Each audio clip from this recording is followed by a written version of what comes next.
It is my great pleasure to introduce the first speaker in the museum's 2026 lecture series, Devan Shimoyama, who joins us this evening from Pittsburgh, where he lives and works. Devan, welcome.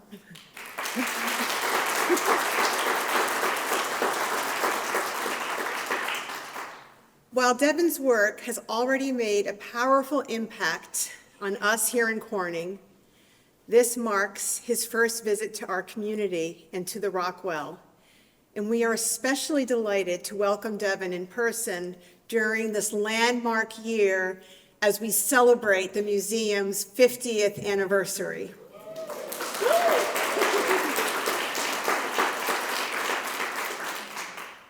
This milestone invites us not only to reflect on 5 decades of collecting and community building, but also to consider how the museum continues to evolve and grow. Our anniversary theme, Rockwell Reframed, speaks to this moment of reflection and renewal, a reframing of our history. Hi, Tammy. A reframing of our history, our collection, and our role in telling the many and complex stories that shape American art.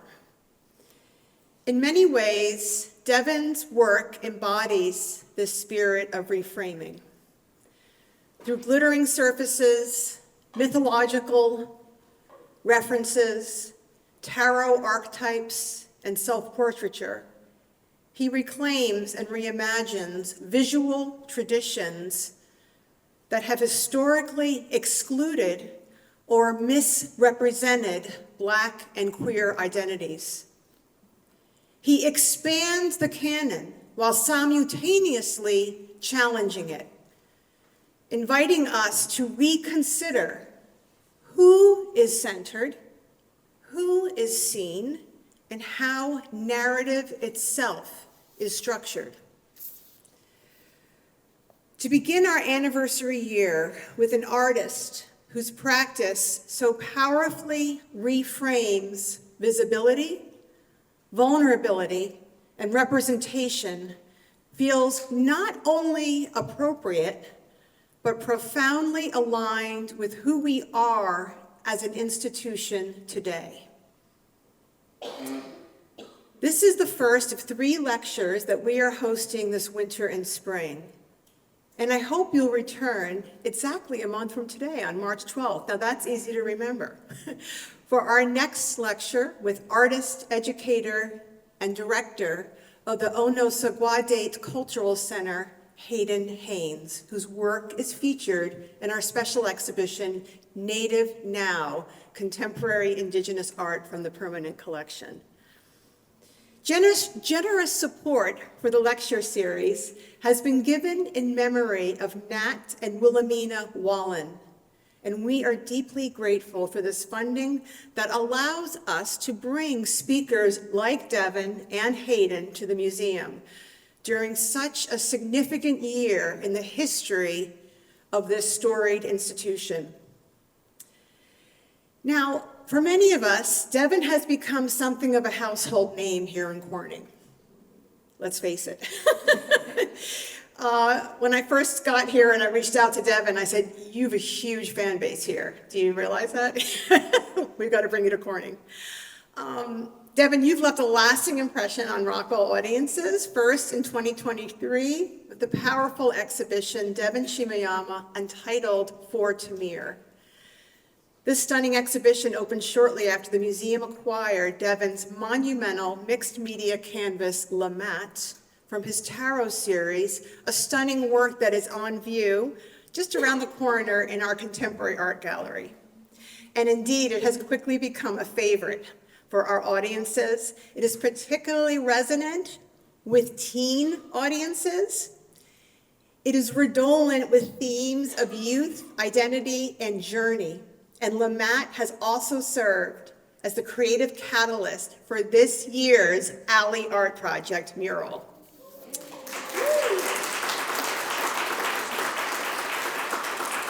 And on that note, we are especially honored and delighted that Devan himself is serving as the Alley Art Project's teaching artist.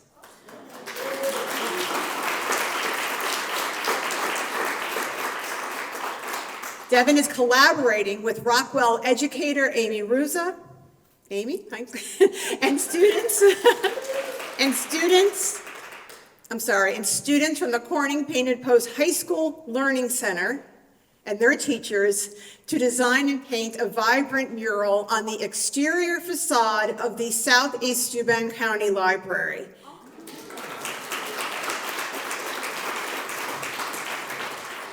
It's going to be an enduring public artwork created with and for our community. The mural will be painted and unveiled in August this year, so stay tuned. Now, with the mural in mind, to further deepen the museum's connection and relationship with Devan's work, especially, as I said, in light of the mural project, I said to Amanda Lett, our curator, must have been back in the fall. Amanda, are you here? Hi, Amanda. I said, Amanda, I think we need to think about another work by Devan. We have Lamette, this is great, but maybe we need something else to kind of enrich the storytelling with the mural. Just so happened we were in New York at the Armory show and at the Javits Center, and we ran into David DeBuck, who is the gallerist that represents your work, right, Devan? And we learned that there was a hoodie left. So we immediately jumped on it and brought it back to the collections committee and the board for very swift approval, I should tell you, and enthusiastic approval. So indeed, we have a new work by Devan that was just acquired. It is titled February, from his acclaimed hoodie series, and some of you may have seen it when you came up the elevator tonight. It's on the museum's first floor, just outside the elevator, and the installation's striking presence in which the hoodie becomes a powerful memorial form commands attention while sustaining your reflection and engagement. So now, with two significant works in the collection and a major public mural inspired by his art underway, Devan's mark on Corning, New York will reverberate well beyond the walls of the Rockwell Museum for generations to come. Devan earned his BFA in drawing and painting from Penn State University in 2011. He went on to receive an MFA in painting and printmaking from Yale University in 2014. And since then, his career has skyrocketed, with his works exhibited widely in solo and group exhibitions in the United States and internationally. Indeed, it was at Penn State where I first had the pleasure of getting to know Devan during my tenure as director of the Palmer Museum of Art. We first met in 2019 when Devan received the Penn State Alumni Achievement Award. And then in 2024, I featured his extraordinary installation, The Grove, in the exhibition Made in PA that I co-curated with the museum's curator, Joyce Robinson. This was the inaugural show for the new museum commemorating the opening of the new building for the Palmer Museum located in the Arboretum at Penn State. Working across diverse media, Devan draws on classical mythology, divination, fantasy, and science fiction. His art fundamentally challenges gender stereotypes, sexuality, and confronts racial justice while navigating deeply personal narratives that engage with larger cultural and political forces. In tonight's lecture, Devan will offer insight into his process and recent bodies of work exploring themes of the tarot, Black barbershops, and spontaneous memorials. So on that note, let's take a closer look with Devan Shimoyama. Thank you.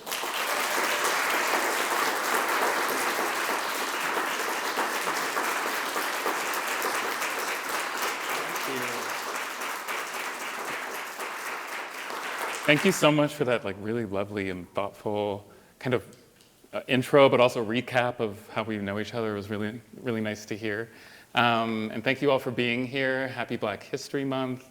I'm just gonna jump right in and start talking about a few different things before I kind of really dig into my work specifically. But this first image shows it's called a slammer. It's like a small, kind of large, I guess larger than a coin, kind of a weighted little object. It's holographic.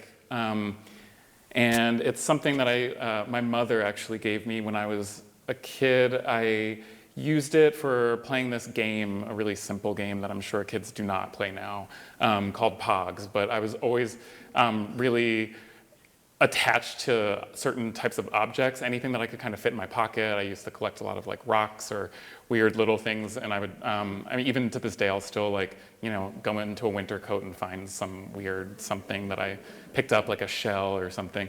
But yeah, this object has become something that's been really significant and sacred to me, and it makes me think a lot about how my practice kind of embodies my own, and celebrates my own relationship with and love for Black women. I was raised in a house full of Black women. My mother had me quite young, so I grew up with her in the house, my aunt, my grandmother, and then also pretty frequently going over to my great-grandmother, who I was very fortunate to have a great-grandmother in my life for 26 years.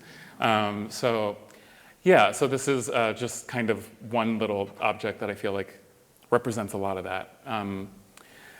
My work exists in kind of multiple forms, including mostly painting, of course, is how I kind of think through and see the world and see my practice through the lens of painting. But I also work in installation, sculpture. I've made projects also involving photography and more socially engaged works as well. The idea is that the work would be uplifting. I want my work to be an examination and an uplifting of the Black queer spirit, in a way, in today's social climate. I think a lot of my work, for a while, was a lot of self-portraiture, using my own body as a way to explore a lot of those ideas, where I was making a lot more work surrounding themes of mythology, creating my own queer Black mythology in a way. I've expanded my practice a lot more to involve a number of other real and fictitious characters as well. So this is an install shot of an exhibition that I had at the Zeitz Museum in Manta, Finland, called Fade Cut. This was a kind of a reboot of a project that I had been working on for a really long time, an exhibition that I had surrounding Black barbershops. The works in this exhibition span from 2017 all the way up through 2023, and it features a number of fictional Black patrons of a kind of aestheticized, bedazzled, essentially queered fictional barbershop space. And it was inspired by my interaction with this painting. I had seen this painting to style by Carrie James Marshall, who's one of my heroes, my art heroes. It's a 1993 painting. The title refers to, the title is To Style. It refers to the shop Percy's House of Style and to the princely chic kind of clientele that it had. It's a very celebratory painting of Black male fraternal bonding, a space where Black men would come together for a number of reasons, obviously to get your hair cut, but also it's a social space. It's a space also for convening to, come together to meet and enact social change together. I think in recent years I had noticed that the spaces kind of have changed a bit. This painting is his 2012 painting, School of Beauty, School of Culture, which depicts a women's hair salon. And so similarly, these spaces kind of celebrate Blackness in these spaces, and I think it's so accurate and still feels relevant to this day in those spaces. However, I've always felt like I had a very conflicted experience in these types of spaces. Black masculinity in those spaces can be quite complex and layered, not necessarily particularly welcoming to queerness or femininity.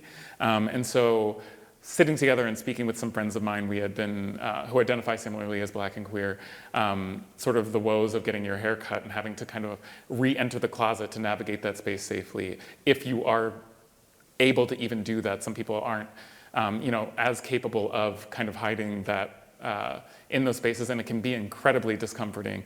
And so this is a Pepón Osorio piece called No Crying in the Barbershop.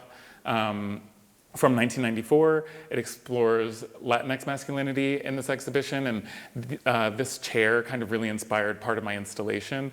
I was really fortunate to be able to show a lot of these works over the years. I did a collaboration with Cultural DC, which just had their last exhibition actually with me, where we brought back the Barbershop Project, which debuted in 2019, and that project was a way for me to take some of these paintings where I intended to make them as like I was gonna go into the barbershop, I was gonna meet patrons and have complicated and difficult discussions about queerness and Blackness and the intersections of that, and then make portraits. And I realized that my own kind of hangups with that space and my discomfort there prevented me from doing so. And so I created these fictional patrons using kind of hybrid images to kind of create fictional patrons where they were crying or decompressing in that barbershop space.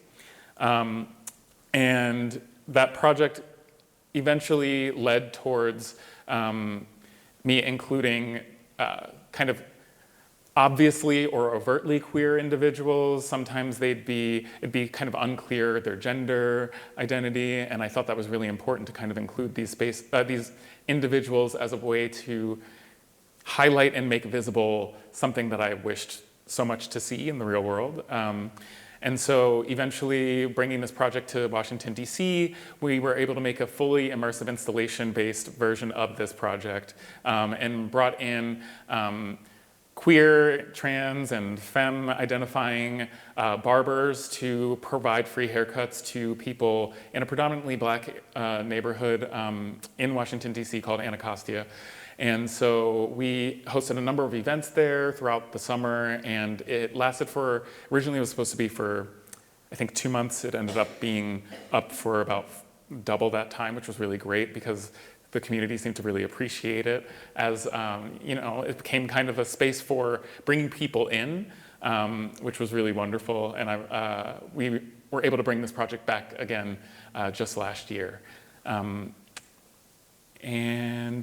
here's another painting from the newest iteration of that project. And just to give you an idea of the scale of my work, this painting is 4 feet tall by 3 feet wide, which for me is about a medium-sized painting. So the painting in here is quite large. It's taller than me, about 7 feet. Yeah. So moving on to another body of work, I'm going to kind of unpack a way in which I kind of approach my thinking and my process. I work in a lot of different modes. I get very distracted easily, and I have all these ideas that pop into my head and I need to attack them. So there was a time where I had just watched, it was around Halloween, I think Halloween month, I think 2020. And I had just been binge watching all of these blaxploitation films because they were really fascinating to me, particularly seeking out films where Black people play monsters. And I was really intrigued by this idea of a Black person as a monster, this kind of powerful entity that seems to be a danger to society and needs dealt with in some capacity. And I was really curious to unpack that, as I had been also looking at a lot of other types of content that I really love, comic books and things like that. But I stumbled upon this movie after watching, I had initially watched Queen of the Damned, which I'll talk about in a bit too. But I rewatched that movie where it features 90s R&B singer Aaliyah as the titular character, Queen of the Damned. She's Queen Akasha.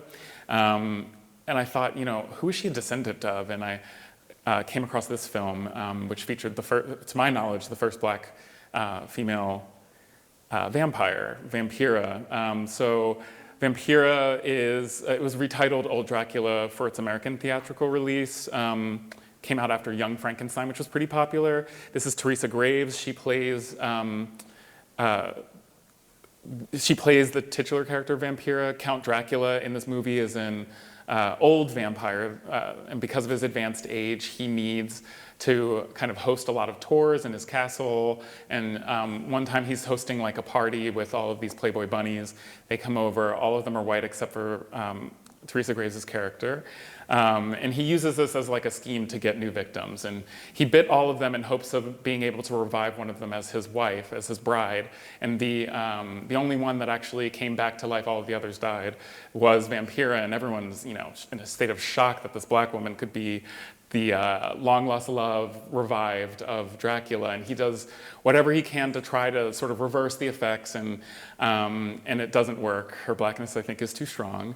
And eventually what happens is throughout the movie, he does just fall in love with her more and more, and then he eventually, by the end, does turn black.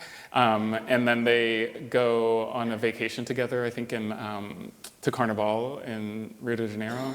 And I'm gonna just play like a quick clip of that because I just thought it was kind of, it involves blackface, just a heads up, but it is, this is a 1974 blaxploitation film. I kind of expected to run into something problematic, but it's interesting nonetheless.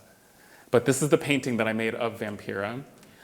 This painting is really large. It's currently up at Rowan University's Art Museum and Gallery in my solo exhibition titled Shift. I'd been thinking a lot about shapeshifters and blackness and that kind of indomitable spirit of blackness that's so powerful. And so this painting is quite large and very, very intense, obviously, as you can see. This is the clip from the film.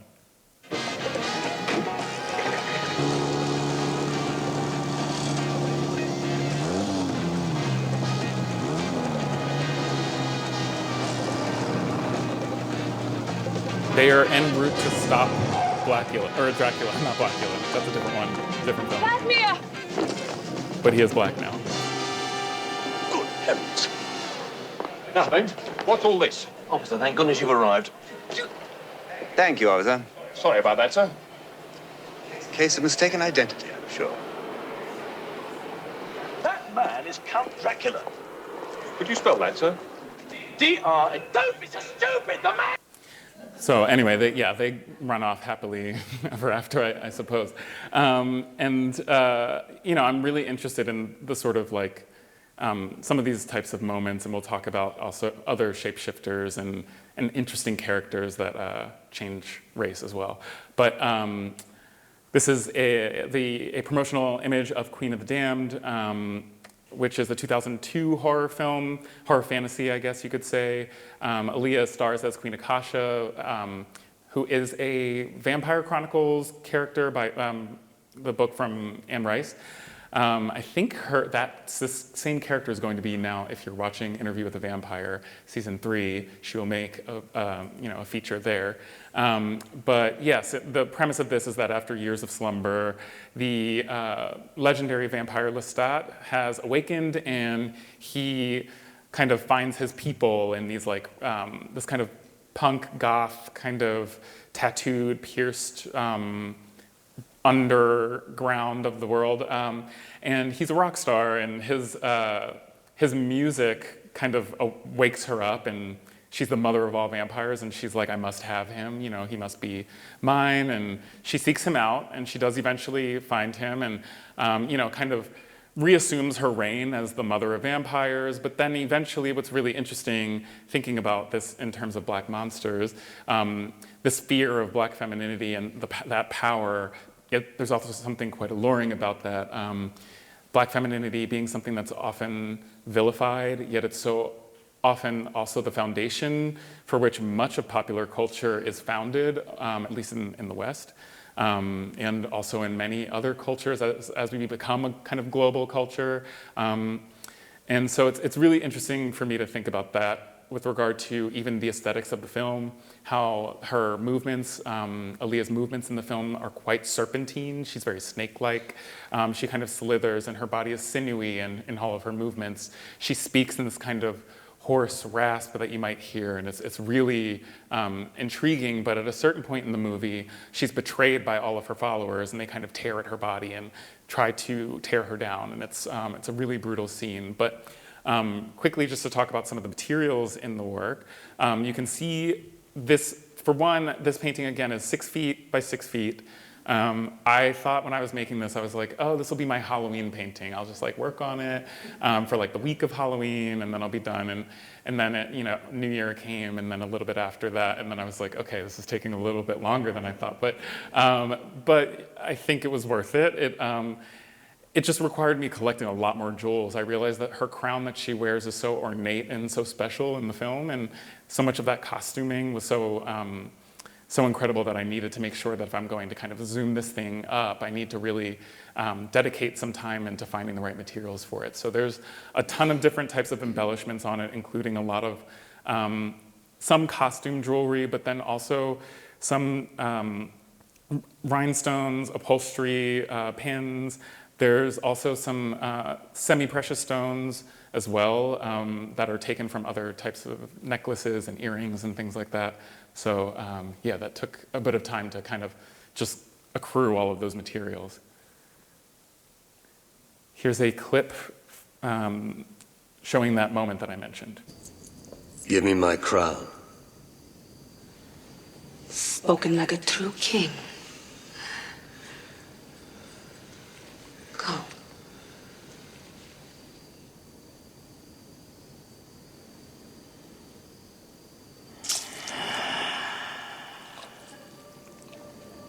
You see how he obeys.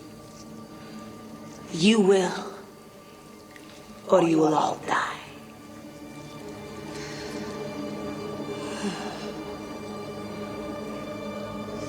That is enough to start.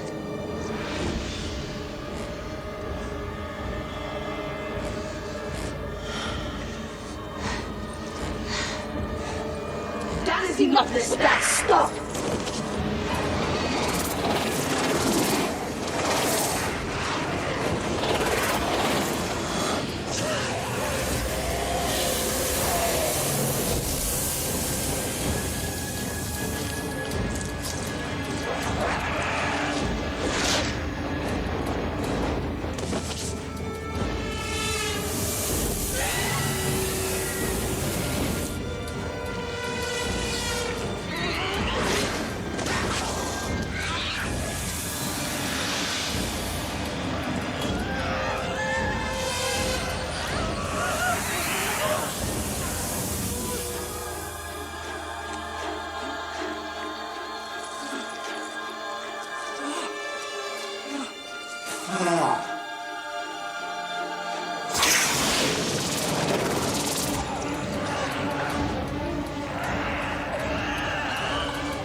You kill me.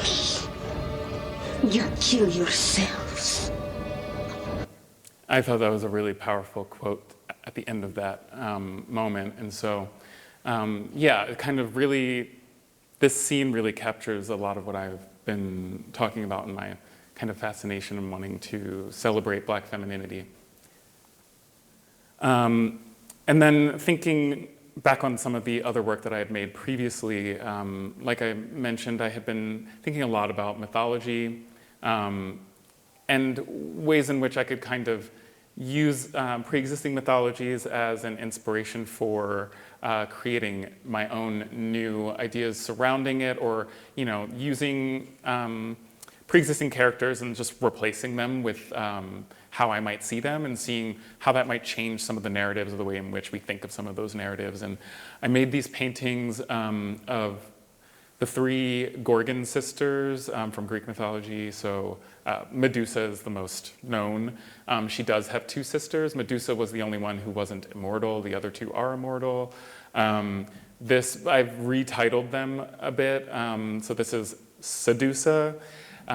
She is loosely based off of, largely based off of Medusa, loosely based off of a character from a cartoon that I watched as a kid. The Powerpuff Girls had a character called Sedusa, who also was a really kind of fun, femme fatale, evil character that I felt like was perhaps misunderstood. This one is Euryale. And then there is the other sister. So these kind of also correspond, the sizes of the paintings kind of correspond to the sizes of the sisters. This one is Satheno. She was the largest, and she was notably had red snake hair. But I recall after doing a lot of further investigation into these Gorgon sisters, the descriptions of them were so interesting because of this idea of this kind of foreign woman that after being approached on a beach, these foreign-looking women who stared at them intensely with imposing physiological bodies that are kind of stronger, maybe taller, bigger, more robust than they're used to seeing, with rope-like or snake-like hair, just sounded like, to me, a description of approaching Africa on the shores and seeing black women for the first time, perhaps, and immediately this sort of strikingness of their gaze, their beauty, their intensity, perhaps froze some of them still in a way. And so I was really interested in capturing or ensuring that I was making images that celebrated those three sisters. So this one is the largest one. It's about a little under 6 feet tall. The other two are quite a bit smaller, but all of my paintings in general, you'll never see a figure that is smaller than life size. Moving forward, another thing about a lot of the materials and the color choices that I make in my work kind of stems from two places in a way, but I really do think a lot about spaces in which Black femininity is celebrated and showcased, and one of those being in drag, so nightclubs. I did a residency in Miami called the Fountainhead Residency, which is a really wonderful place. And I was able to kind of just treat it however I'd liked. And I spent the entire time not really making anything, but rather I reached out to someone who now was one of my really close friends, a drag performer, Miss Toto. And she was this bodybuilder who is also a drag queen, who also does incredible work with marine life, and she goes and tags sharks to ensure their safety and everything like that. And so she was this really compelling figure to me that was doing all this incredible work, and her idols in terms of femininity included people like Athena or Serena Williams, instead of kind of more typical ideas of more petite femininity. She really loved a strong, sturdy female body, and I really was fascinated by that. And I chose to follow her and her drag family for some time, documenting a lot of their getting ready process and some of their performances as well, and made some paintings celebrating her. A lot of the materials in my paintings really celebrate and reference drag, because it's kind of like underneath the right lighting conditions, it can really, transform into this new fantasy. I was also able to exhibit at the Andy Warhol Museum for my first museum exhibition, solo exhibition. And I worked with curator Jessica Beck there, and she immediately made this connection to a body of work of Andy Warhol's that I hadn't really known much about or been able to see. This is not a body of work that the Andy Warhol Museum typically shows, or the foundation, rather. This is more of his work that it felt like he was making it a lot for himself. It initially started as a commission, but he went kind of above and beyond and made like hundreds of these screen prints and paintings and portraits of these what we would now probably identify as transgender ladies that frequented the bar down the street from his studio. Most of them were unnamed. I don't even know if any of them were paid for any of this, but the works ended up, most of them in a collection in Italy, so a lot of them have not been exhibited, but we were able to get a lot of them to be put up on a separate floor in conjunction with my exhibition, and I got to feature my painting of Miss Toto alongside those works and bring her out to perform in the gallery space as well. She did thinking about Black History Month, she did a really great performance where it was like, what's that song? She dressed as Harriet Tubman, and she did the "Come on, ride the train," and just kind of went through the crowd of people and made all the Black people kind of make a little train behind her, and then went up to the stage and then performed Carly Rae Jepsen's "Run Away with Me," and it was very funny in a very interesting way that I think for that audience. So I love her so much for doing that and bringing that kind of energy into a space that can sometimes be quite stuffy. This is another portrait of a different drag queen that I had met at the time, who now is just a model. Her name, at the time, she went by Sensitive Black Hottie, which is a mouthful. I think now she just goes by Ray. But yeah, this is a portrait of her. I had been thinking a lot about how popular culture often uses Black queer coded or femme-coded language in comedy or music. Thinking of people like Martin Lawrence, Arsenio Hall, Eddie Murphy, in music, Michael Jackson, Prince, and Lenny Kravitz even, sometimes kind of queering the way in which they move or act or present themselves. I'm really more interested in Black queer masculinity and truth. However, some of these images, you know, these are some of the things that raised me, and I do have a lot of love for them in a different way. But this is Martin Lawrence as Shanae Jenkins in his TV show Martin. You know, she was kind of like, I think she was his neighbor across the hall and always had this like antagonistic relationship with Martin's girlfriend, and would always just like rag on her the whole time. And she was infatuated with Martin. And it's this kind of idea of just like a man in a wig, and it's somehow hilarious, that I think is both problematic, but certainly at this time, it was so interesting to see because he was so fully committed in this character. Like, it was serious and it did transform him in a way. Like, I believed that it was Shanae.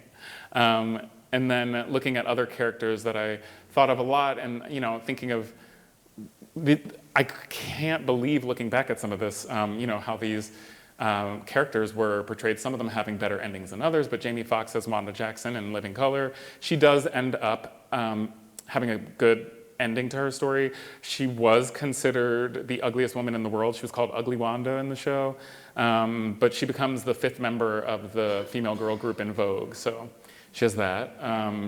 Arsenio Hall in Coming to America plays this character, but she was credited in the credits with no name, just as extremely ugly, unattractive female clubgoer. And I don't even think she looked bad, so I don't know. Other examples of this that I had seen was Respucia, Norbit's abusive wife, horrible character. Really, really horrible. But then, you know, over time, they start to get more layers and more complexity to them, as the Nutty Professor with the clumps. I think there's a variety of types of Black women that are being presented there by Eddie's portrayals. Tyler Perry started with a kind of maybe 1 or 2 dimensional version of Medea that has grown exponentially over the years to be a real committed character that has depth. So things are changing, I think, in really positive and interesting ways. And I had been thinking about that, but wanting to add my own idea of this as someone who's not a drag performer, but has a great love and passion for female icons and wanting to embody and have a little bit of that kind of power and that femininity. It reminded me of when I was a kid, I would just like put on a scarf on top of my head in the mirror and just like pretend to be a pop star or something like that. And so I made this series of paintings, these self-portraits as these femme icons. So this is a self-portrait as Ronnie Spector from the Ronettes. Another one is Mystique from X-Men. This one is as Katrina from Vamp. That's Grace Jones's character, another Black vampire. She has no lines in that film, but she really is so compelling in it the entire time, and does some really incredible performances in it, and has this great wig. This is Patti LaBelle. I could have done the whole thing as Patti LaBelle, because she has so many different hairstyles. Moving forward to another shapeshifter. Thinking about my tarot card series, which one of the tarot card paintings is here, it's called Lamat, which is the Fool.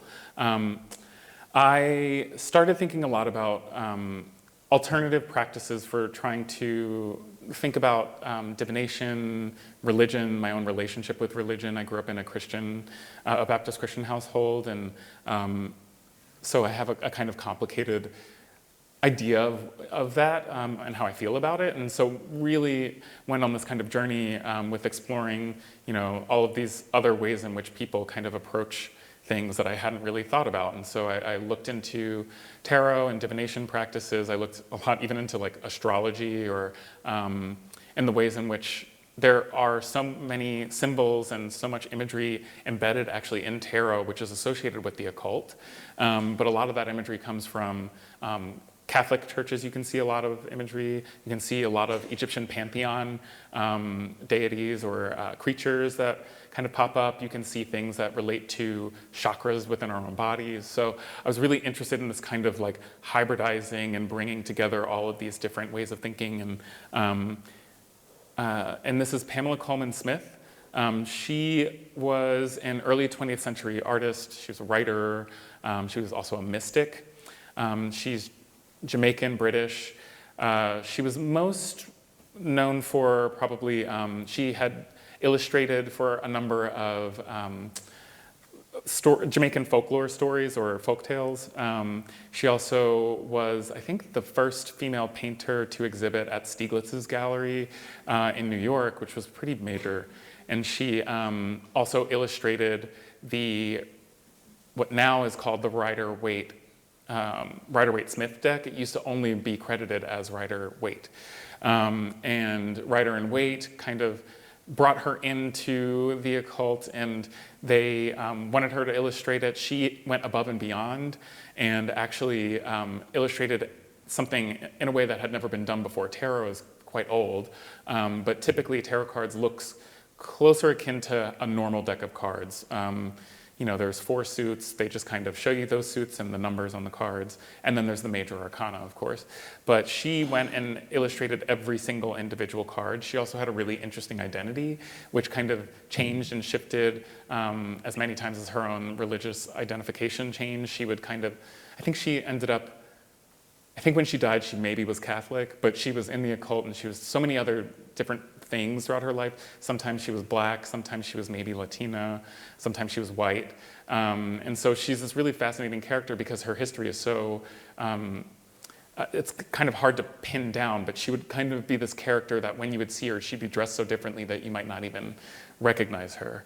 I think a lot of her work, has been synonymous with tarot in and of itself, and she's become kind of the face of a lot of what we think of with regard to modernism in a lot of ways. But here's some of her work.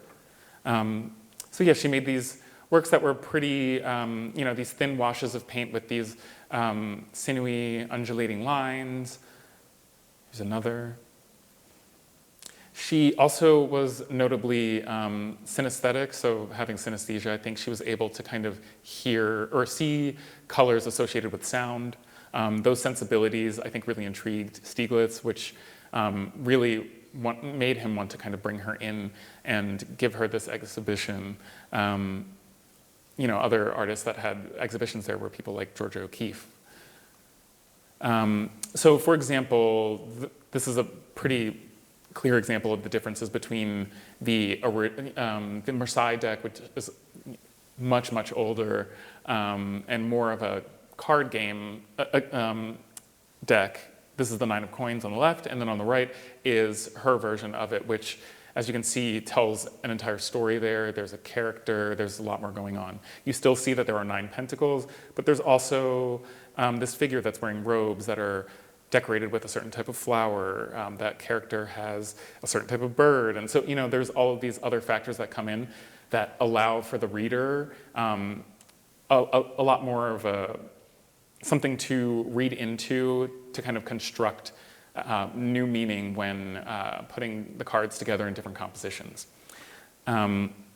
without having to look to the book to know all the answers. This provides you an opportunity as the person drawing the cards, a way for you to create new meaning. So I'm just going to kind of go through these and talk about the tarot cards in general, but I have dedicated the last probably 7 years to making these large-scale paintings. I initially only thought I was going to make 2. I was really interested in 2 of them. I made them, but then, after further investigation, I started making more of them, and then now I'm like 21 of them in, so I'm almost done. I have 1 more in my studio that I'm working on, and then hopefully I'll be able to release a fully illustrated deck. But this is the painting that's here, Lamat, The Fool. I was really interested in this idea of the story, the narrative that is being told through the major arcana, which is called The Fool's Journey. The full, I decided then, much later in making these paintings, this one is a relatively recent one compared to many of the others, I decided to have that myself be the main character or the protagonist of that, and have him kind of going through this journey, encountering a number of individuals. He's kind of got this companion with him, which is still present in the cards, as you can see, that are kind of flanking on the sides. There's a companion pet animal there. In mine, it is an anime reference from an anime that I watched as a child called Inuyasha, which technically translates to dog demon. This is a character called Kilala, who is a shapeshifter in and of herself. She kind of turns into this giant, large cat version that can, you can ride on top of her. She can breathe fire, she can fight. She's kind of battle ready as well. She's a protector. Yeah, and so I decided to then really make this a bit of a personal journey. So sometimes these cards have personal references, things that I liked, things that I like now, that I have an affinity for, things that I feel like kind of connected to me or built me in a way. So this one is the magician. I'm not going to say the French names because I don't speak French, but they are all titled by their French names. And this one, I am standing in front of the stained glass windows outside of my church that I grew up at. And in this, on the table are the 4 suits. So that's swords, wands, pentacles, and cups. This is my grandmother as the high priestess. And so again, the Fool learns from a number of characters that are featured in the major arcana in order to grow and then end up at the world at the very end. This is my mother as the empress. All of these paintings are the same height. Some of them kind of vary in width. This is the emperor.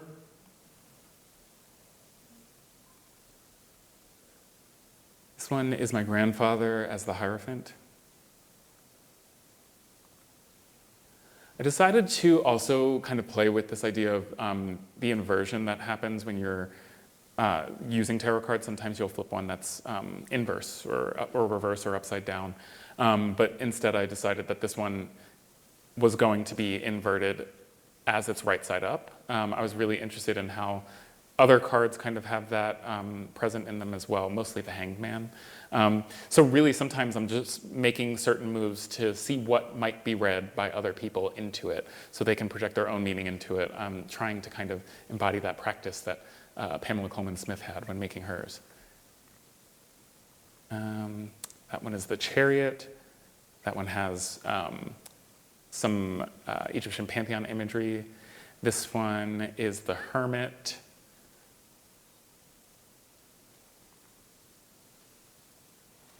Strength. In that one you can see another cartoon reference. That's Gigi, the cat from Kiki's Delivery Service.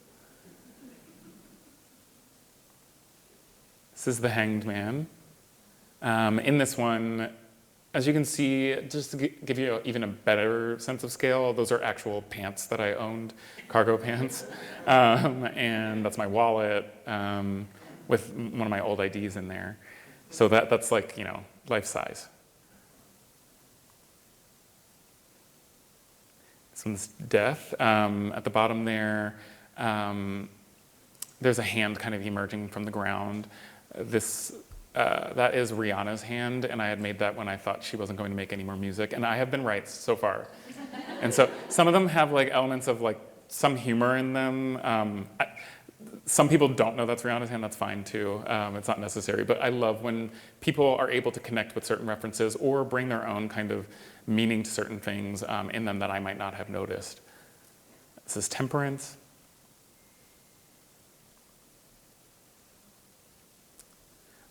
This one was a tricky one for me to make, and I've thought about some of these paintings. I've thought about making multiple versions of them, just because it's taken me so long to make this series that now I have different ideas for how some of these cards could look, maybe making alternates.